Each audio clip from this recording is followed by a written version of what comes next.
નમસ્કાર વિદ્યાર્થી મિત્રો, આ લેક્ચર નંબર 16માં આજે આપણે જોઈશું ગ્રાન્ડ કેનોનિકલ એન્સેમ્બલ માટેની alternative method. Okay, lecture number 15માં આપણે ગ્રાન્ડ કેનોનિકલ એન્સેમ્બલ વિશે સૂત્ર તારવ્યું હતું પ્રોબેબિલિટીનું.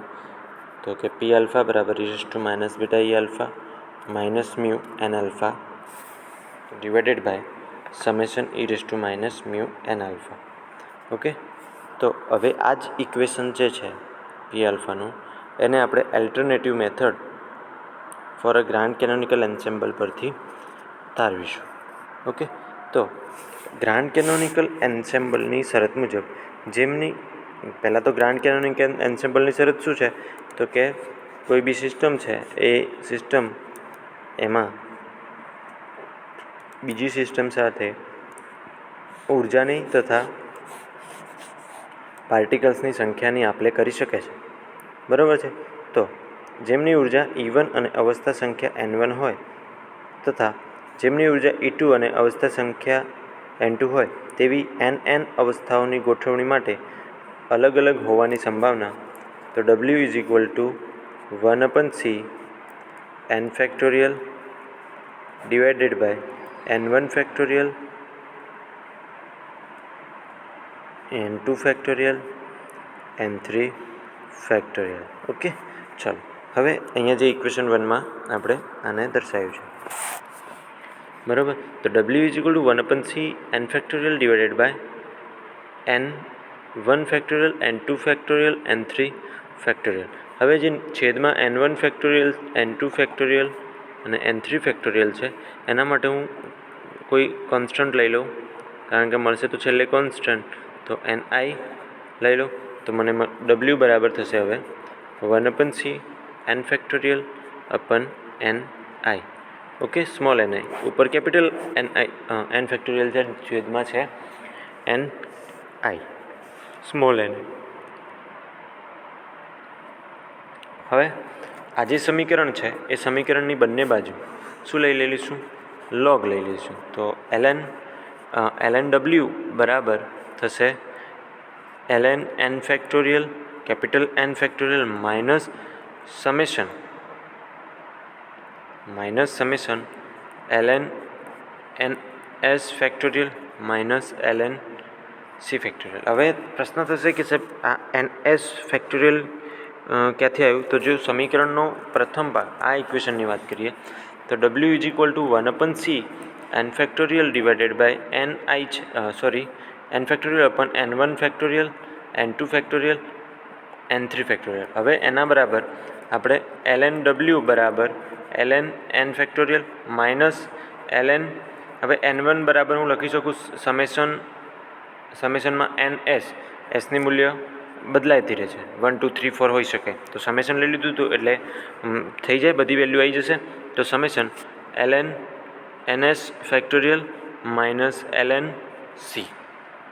ઓકે, ચલો હવે ફરીથી આપણે એક આગળ ભણ્યા સ્ટર્લિંગ ફોર્મ્યુલાનો ઉપયોગ કરીશું. સ્ટર્લિંગ ફોર્મ્યુલા, તો સ્ટર્લિંગ ફોર્મ્યુલા શું છે? ln n ફેક્ટોરિયલ એટલે કે log n ફેક્ટોરિયલ બરાબર n ln small n minus n. બરાબર છે, અહીંયા દર્શાવેલ છે. ઓકે, હવે n આ સ્ટર્લિંગ ફોર્મ્યુલા પ્રમાણે આનું વિસ્તરણ કરીએ તો ln log ઓમેગા બરાબર n capital N ln minus n, અહીંયા આપેલું છે minus n minus summation ns ln ns plus summation ns minus ln c. Okay, તો જુઓ અહીંયા આપણી જોડે બે પદ હતા. આર્યા પદમાં આપણે કયું ફોર્મ્યુલા વાપરીશું? સ્ટર્લિંગ ફોર્મ્યુલા આઈ. તો એક આના માટે વાપરીશું ને બીજું આના માટે. તો ln ફેક્ટોરિયલ માટે થશે ln n minus n minus summation ns ln ns plus summation ns. Okay, minus ln c. બરાબર, હવે પ્રશ્ન થશે કે આ પ્લસ ln c છે, સમેશન ns, તો સમેશન ln અહીંયા ઓલરેડી પહેલાંથી શું હતું, માઇનસ હતું, તો માઇનસ માઇનસ શું થઈ જશે, આ એનની જગ્યાએ સમેશન ns પ્લસ આવશે. ઓકે, ચલો તો હવે સમેશન ln આપણે આગળ ભણી ગયા, સમેશન ln ns બરાબર કેપિટલ N, તો lnw n ln minus n minus summation ns ln ns plus n minus ln c. હવે આ n પ્લસ n અને માઇનસ n કેન્સલ આઉટ થઈ જશે, એટલે આપણને ઇક્વેશન મળશે n ઓમેગા બરાબર capital N log n minus summation ns log ns minus ln c, જેને ઇક્વેશન નંબર આપણે 2 કહીશું. ઓકે, ચાલો અહીંયા આપણે શું કર્યું, તો કે પ્રોબેબિલિટી માટેનું જે સૂત્ર હતું w is equal to 1/c n factorial n1 factorial n1 n2 factorial n3 factorial, એ જે હતું એને વિકલન લોગ લઈ લીધો બંને બાજુ, તો lnw બરાબર ln n factorial minus ln summation ns factorial ns minus ln c. હવે જે સ્ટર્લિંગ ફોર્મ્યુલા વાપર્યો, તો સ્ટર્લિંગ ફોર્મ્યુલા શું છે, ln n ફેક્ટોરિયલ બરાબર n ln n minus n. આ જે સ્ટર્લિંગ ફોર્મ્યુલા છે એનો ઉપયોગ કરી આપણે એનું સાદુરૂપ આપ્યું અને ત્યારે આપણને ઇક્વેશન નંબર 2 મળ્યું, ln ઓમેગા બરાબર n log n minus summation ns ln s ns minus ln c, જે ઇક્વેશન નંબર 2માં દર્શાવ્યું છે. આ જે ns બોલું છું, જે ત્યાં s એ જે સબસ્ક્રિપ્ટ છે, શું છે, સબસ્ક્રિપ્ટ છે. ઓકે, ચલો હવે નેક્સ્ટ એના આગળ જોઈએ, તો હવે ln ઓમેગા એટલે કે લોગ ઓમેગા અથવા w બરાબર n log n minus summation ns ln minus n minus c, જે ઇક્વેશન નંબર 2 આપણે આગળ જોયું.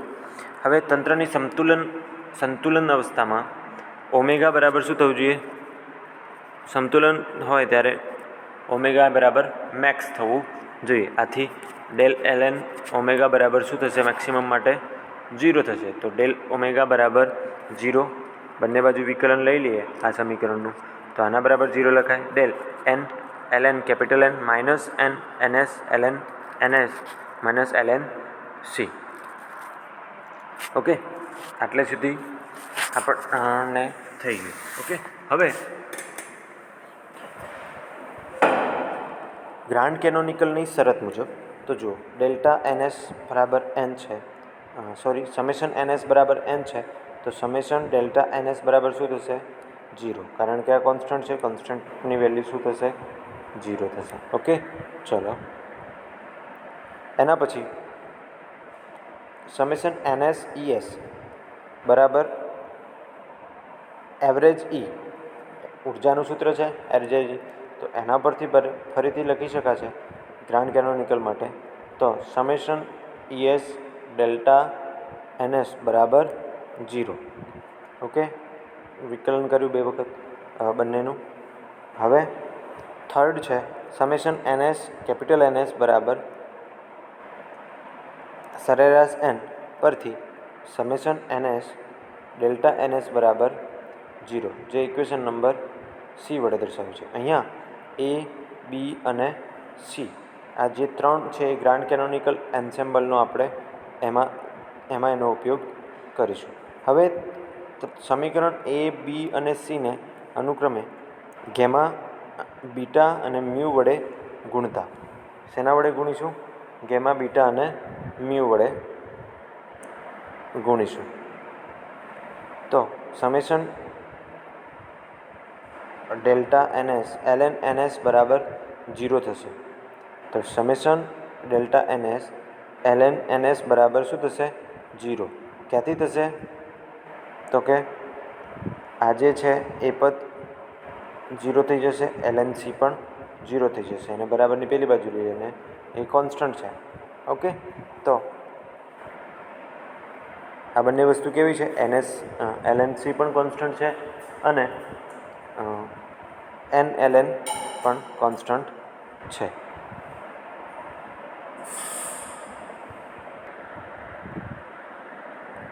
હવે અહીંયા જોઈએ આપણે ફરીથી આ સ્ટેપ સમજાવું તો કે આ જે ઇક્વેશન છે એમાં જુઓ, આ તો શું છે? કોન્સ્ટન્ટ છે, બરાબર. આ પણ શું છે? એક કોન્સ્ટન્ટ છે. તો હવે જ્યારે વિકલનને આપણે અંદર ગુણીશું ત્યારે શું થશે? તો કે આ શૂન્ય થઈ જશે, અચળ છે, આ પણ અચળ છે, તો એ શૂન્ય થઈ જશે. તો આપણને મળશે શું? Summation delta NS ln NS બરાબર 0, જે ઇક્વેશન નંબર 3 વડે દર્શાવ્યું છે. પછી આપણે એના પરથી આ ઇક્વેશન આવી, અને આ જે 3 ઇક્વેશનો જોયા આપણે આગળ, એ 3 ઇક્વેશનને ગેમા, બીટા અને મ્યુ અનુક્રમે ગુણવાના છે. ઓકે, તો ગેમા, બીટા ને અનુક્રમે ગુણી આપણે ઉપરના પદમાં મોકલીએ, સમીકરણ 3માં મૂકવાના છે. ઓકે, તો ચલો, કારણ કે કેમ જુઓ, આ ત્રણેયને ગુણીશું, ચલો આલ્ફા વડે ગુણીશું અને અને ગેમા વડે ગુણીશું અને બીટા વડે ગુણીશું અને મ્યુ વડે ગુણીશું. હવે ત્રણેયની વેલ્યુ શું છે? શૂન્ય છે, તો શૂન્ય વડે ગુણીશું તો આ જે આપણું ઇક્વેશન છે એમાં પ્લસ 0 પ્લસ 0 પ્લસ 0, અને 0ની જગ્યા પહેલાં આ મૂકીશું, 0ની જગ્યા પછી આ મૂકીશું, 0ની જગ્યા પછી આ મૂકી શકાય, કારણ કે પ્લસ 0 કરવાથી કશું ફેરફાર પડશે નહીં. તો ઇક્વેશન નંબર 3 થશે summation ln NS delta NS plus gamma delta NS plus beta ES delta NS plus mu NS delta NS બરાબર 0. ઓકે, ચલો હવે સમેશન જે છે, હવે આ બધા જ પદમાંથી આ જે પદ મળ્યું એમાંથી ડેલ્ટા NS કોમન લઈ લઈએ. શું કોમન લઈ લઈશું? Delta NS. તો આપણને મળશે અંદર summation ln NS plus gamma plus beta ES plus mu NS મળશે. ઓકે, ચલો સમેશન અને ડેલ્ટા NSને કેન્સલ આઉટ કરી દઈએ, કારણ કે summation A one type of integration છે. ઇન્ટિગ્રેશન અને ડેરિવેશન શું થશે? કેન્સલ આઉટ થઈ જશે. માટે આપણને મળશે ln NS plus mu plus beta ES plus gamma plus beta ES plus mu NS બરાબર 0. હવે આમાંથી આપણે ln NS બરાબર NS સૂત્રનો કરતા બનાવીએ તો બરાબર minus mu minus beta ES minus mu NS મળશે આપણને અહીંયા. ઓકે, હવે આ જે પદ મળ્યું એને લોગ કાઢવો છે, તો આ બાજુ શું થશે? NS લોગ કાઢવો છે તો lnની જગ્યાએ શું આવશે? કાઢવો છે તો એક તો e raise to ln NS, તો આ બંને કેન્સલ થઈ જાય એટલે સામેની બાજુ શું આવી જશે? ln આવી જશે. શું આવશે?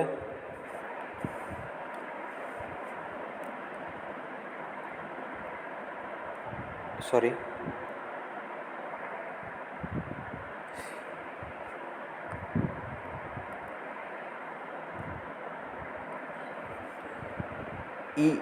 વાળું પદ આવી જશે, એટલે કે એક્સપોનેન્શિયલના ફોર્મમાં લખશે. Exponential minus R, exponential minus beta ES minus exponential, એટલે કે ln આ બાજુ ln કાઢતા આ બાજુ શું? ઈ રેઝ ટુના પદમાં, ત્રણેય પદો ઈ રેઝ ટુના પદમાં જશે, જેને ઇક્વેશન નંબર આપણે 4 વડે દર્શાવીશું. કેટલા વડે દર્શાવીશું? 4. હવે ફરીથી સમેશન NS બરાબર કેપિટલ N લેતા, તો સમેશન n બરાબર કેપિટલ N લઈએ તો આ બાજુ સમેશન લાગુ પાડું, સમેશન આ ઇક્વેશનમાં સમેશન લાગુ પાડીએ તો summation e raise to minus R summation e raise to minus beta ES minus mu MS. Okay, હવે સમેશન બંને બાજુ સમેશન લાગુ પાડીએ તો આપણને મળશે તો સમેશન NS બરાબર આપણે n લઈએ તો અહીંયા શું લખીશું? n e raise to minus R summation e raise to minus beta ES minus e raise to minus mu NS. હવે આપણે E raise to minus gamma, આ ગેમા છે, સોરી આર નથી, keep it mind, E raise to gamma બરાબર N upon summation E raise to minus beta E S minus mu S લખી શકાય. આને સૂત્રનો કરતા બનાવીએ તો આ ગુણાકારવાળું પદ છેદમાં જતું રહેશે. અને ઇક્વેશન નંબર 5 કહીશું આપણે. ઓકે, ચલો હવે સમીકરણ 4ની કિંમત સમીકરણ 5માં મૂકતા. તો સમીકરણ 4ની કિંમત સમીકરણ 5માં મૂકીએ, બરાબર છે. તો શું થશે? એનએસ બરાબર N E raise to minus beta E S minus mu NS divided by summation E raise to minus beta E S minus mu NS, જે ઇક્વેશન નંબર 6 વડે દર્શાવેલ છે. ઓકે, કઈ રીતે? તો કે જુઓ, આ સમીકરણ 4માં આપણે ઈઆરની ઈ રેસ ટુ માઇનસ ગેમાની વેલ્યુ મૂકી, ઈ રેસ ટુ માઇનસ ગેમાની વેલ્યુ આ છે. તો શું થશે? છેદમાં આ પદ આવશે અને ગુણાકારમાં ઉપર એન જતો રહેશે. ઓકે, ચલો તો આપણને કયું પદ મળશે? N into E raise to minus beta E S minus mu NS divided by summation E raise to minus beta E S minus mu NS, જે ઇક્વેશન નંબર 6 વડે દર્શાવેલ છે. બરાબર છે. હવે અવસ્થા મેળવવાની સંભાવના કેટલી? તો કે પી આલ્ફા બરાબર N S divided by N, આ સૂત્ર છે પી આલ્ફા બરાબર. ઓકે, તો આપણને પી આલ્ફા બરાબર એની જગ્યાએ એન એસની કિંમત મૂકીએ તો પી આલ્ફા બરાબર N into E raise to minus beta E S minus mu N S divided by આપણને મળશે N E raise to summation E raise to minus beta E S minus mu N S. Okay, N cancel થઈ જશે એટલે કે P alpha મળશે આપણને E raise to minus beta E S minus mu N S divided by E raise to minus beta E S minus mu N S, જે equation number 7 વડે દર્શાવેલ છે. શેના વડે દર્શાવેલ છે? Equation number 7. સમીકરણ 7 એ ગ્રાન્ડ કેનોનિકલ માટેનું વિસ્તરણ વિધેય દર્શાવે છે. હવે કોઈ એવરેજ વેલ્યુ શોધવી હોય તો પી આલ્ફા બરાબર આપણે હંમેશા આ લઈશું ગ્રાન્ડ કેનોનિકલ એન્સેમ્બલના કેસમાં. તો કોઈ ફંક્શન હોય એફ, એની સરેરાશ વેલ્યુ શોધવી હોય તો સમેશન પી આલ્ફા ઇન્ટુ એફ આલ્ફા, જે તે વિધેય, બરાબર છે, એનું વિસ્તરણ કેટલું થયેલું છે એ. ઓકે, હવે અહીંયા આજના લેક્ચરમાં આપણે જોયું તો પી આલ્ફા બરાબર E raise to minus beta E S minus mu N S divided by E raise to minus beta E S minus mu N S grand canonical માટેનું વિસ્તરણ વિધેય આલ્ટરનેટિવ મેથડ પરથી તારવ્યું. હવે ઓલ્ટરનેટિવ મેથડ પરથી, અને આપણે એના પહેલાં એક બીજી મેથડ પ્રોબેબિલિટીની મેથડ તારવી હતી, એના ઉપરથી પણ આપણને આ ઇક્વેશન કેવું મળે છે? સરખું. P alpha is equal to E raise to minus beta E alpha minus mu N alpha divided by E raise to minus beta E alpha minus mu N alpha. Okay, તો આ બંને ઇક્વેશનો કેવા મળે છે? સરખા. હવે આ ઇક્વેશન થિયરીમાં કઈ રીતે યાદ રાખવી? ઇટ મીન્સ બધા સ્ટેપ તો યાદ નહીં રખાય, પણ અમુક પોઈન્ટ્સ જે હશે કે જે તમારે યાદ રાખવા પડશે. તો કે પહેલો જ પોઈન્ટ છે કે અલગ અલગ હોવાની સંભાવના ડબલ્યુ હોય તો એના માટેનું સૂત્ર 1/c n factorial n1 factorial n2 factorial n3 factorial. Okay, એના પછી શું કરવાનું છે? બંને બાજુ સમીકરણને લોગ લેવાનું છે. લોગ લઈ પછી સ્ટર્લિંગ ફોર્મ્યુલા વાપરવાની. શું વાપરવાનું? Stirling formula. સ્ટર્લિંગ ફોર્મ્યુલા વપરાઈ ગયા પછી જે વેલ્યુ આવશે સ્ટર્લિંગ ફોર્મ્યુલામાં તો સમેશન એન એસ બરાબર એન મૂકવાનો હતો, અને એન શું થઈ જશે? કેન્સલ આઉટ થઈ જશે. એન શું કેન્સલ આઉટ થઈ જશે? એના પછી આપણને મળશે ln w બરાબર n ln n minus summation N S ln s minus ln c, જેને ઇક્વેશન નંબર 2 વડે દર્શાવીશું. ઓકે, હવે ln w બરાબર n capital n ln minus summation ns ln ns minus ln c, જે equation number 2 છે. હવે એના માટે આપણે અહીંયા ફરીથી કન્ડિશન યાદ રાખવી પડશે કે તંત્ર સંતુલન અવસ્થામાં હોય તો w બરાબર w મેક્સ થવું જોઈએ, એટલે આપણે ડેલ એન ઓમેગા બરાબર શું લઈ લઈશું? 0. હવે ડેલ એન ઓમેગા કરવું પડશે અહીંયા, તો અહીંયા શું કરીશું? આપણે ડેરિવેશન બતાવીશું. તો હવે ડેરિવેશન કરીશું તો આપણને આ પદ મળશે. હવે એ પદ ઉપરથી આપણે શું કરીશું? જેનું ડેરિવેશન શૂન્ય થાય છે એ પદોને બરાબર શૂન્ય થશે, તો આપણને માત્ર એક જ પદ મળશે. અને કેનોનિકલની શરત મુજબ 3 શરતો પરથી આપણે 3 0 લઈશું, સાબિત કરીશું. બરાબર છે કે જેનું વિકલન કરતાં આપણને શૂન્ય મળશે. ઓકે, હવે એ ત્રણેયને ગેમા બીટા અને મ્યુ વડે ગુણીશું સમીકરણ એબીસીને. ઓકે, હવે એબીસીને ગેમા બીટા અને મ્યુ વડે ગુણી ઉપરના સમીકરણમાં મૂકીશું. અહીંયા 0 પ્લસ 0 કરીશું એટલે કોઈ ફેરફાર થશે નહીં, એટલે 0ની વેલ્યુ પાછી આ મૂકીશું. અને પછી એના ઉપરથી NS e raise to minus R e raise to minus beta ES minus mu NS જે મળ્યું એના ઉપરથી e raise to minus R minus gamma બરાબરની વેલ્યુ શોધી આ ઇક્વેશન નંબર 4માં મૂકીશું.